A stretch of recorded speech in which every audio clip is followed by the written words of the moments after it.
মাঝে মধ্যে ফেসবুকে স্ক্রল করতে করতে এমন ক্ষুধা লেগে যায় যে বলার বাইরে। তো আজকে বাসায় আসার সময় বাসে বসে একটা পিৎজা রেসিপি দেখলাম। তো বাসায় ঢুকেই সাথে সাথে ফ্রেশ হয়ে এই পিৎজা বানানো শুরু করে দিলাম। আমার বাসায় আসতে আসতে প্রায় রাত 11:30 বেজে যায়। তো 11:30 বাজেই আমি সব কিছু একদম বের করে রেডি হয়ে নিলাম। আজকে ভিডিও বানানোর জন্য কোনো ধরনের কোনো ফর্মালিটিস করব না, যা আছে ওটা দিয়ে বানিয়ে ফেলবো। 5 মিনিটের জন্য দুধের মধ্যে একটু চিনি আর ইস্ট দিয়ে ভিজিয়ে রেখেছিলাম, সেটা ফুলে এমন হয়ে গিয়েছে। সেটার মধ্যে আমি 2 কাপ ময়দা, তেল আর লবণ দিয়ে সুন্দর করে মাখিয়ে ফেলবো। বাংলাদেশে থাকতে পিৎজা ছিল আমার সব থেকে ফেভারিট, কিন্তু এখানকার পিৎজার সাথে আমার কেন জানি বাংলাদেশের পিৎজার টেস্ট মিলাতে পারি না। যে আমার লাইটটা এখান থেকে খুলে পড়ে গেল। আমি পিৎজা বার্গার পিৎজা অনেক মিস করি। আমি পিৎজা ডোটাকে রেস্টে রেখে তারপরে সুন্দর করে বাকি জিনিসগুলোকে প্রিপেয়ার করব।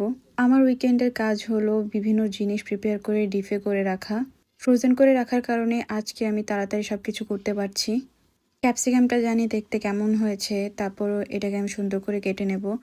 এরপরে আমি এখানে ইউজ করব কিছু কিমা করা চিকেন আর চিকেন সসেজ। একটা ছোট অনিয়নকে সুন্দর মতো এভাবে গোল গোল করে কেটে এটাকে সুন্দর মতো ছাড়িয়ে নেব রিংয়ের মতো। এই দেশের বান পাউরুটি যাই বলি না কেন, আমার কোনো কিছুই ভালো লাগে না, কারণ পুরোটাই একদম নোনতা স্বাদের খেতে। এরপর রেস্টে থাকা ডোটাকে আমি পিৎজা ট্রের মধ্যে সুন্দরভাবে স্প্রেড করে নেব। এর আগে একটু তেল দিয়ে নিব। তেলটাকে সুন্দর মতো চারপাশে একদম দিয়ে এরপর সুন্দর করে হাত দিয়ে চেপে চেপে এভাবে করে নেব। আর এর উপরে আমি আমার ইচ্ছা মতো চামচ দিয়ে একটু দাগ দাগ করে নেব। আর আমার বাসায় পিৎজা সস আগে থেকে ছিল, এখানে চাইলে টমেটো সসও ইউজ করা যায়। আমি একটু পিৎজা সস আর একটু চিলি সস দিয়ে সুন্দর করে স্প্রেড করে নেব। আর এই চিলি সসটা একটু স্পাইসি ফিলিংস দেয়, সেজন্য আমি এটাকে বেশি করে ইউজ করছি। সব শেষে এটা ব্রাশ করা হয়ে গেলে আমি এটার উপরে আমার মন মতো যত টপিংস আছে সব দিয়ে দিব। এই যে আমার কিমা করা আগে থেকে কিছু চিকেন ছিল, আমার ফ্রোজেন করা ছিল, এগুলো এটা দিয়ে নেব।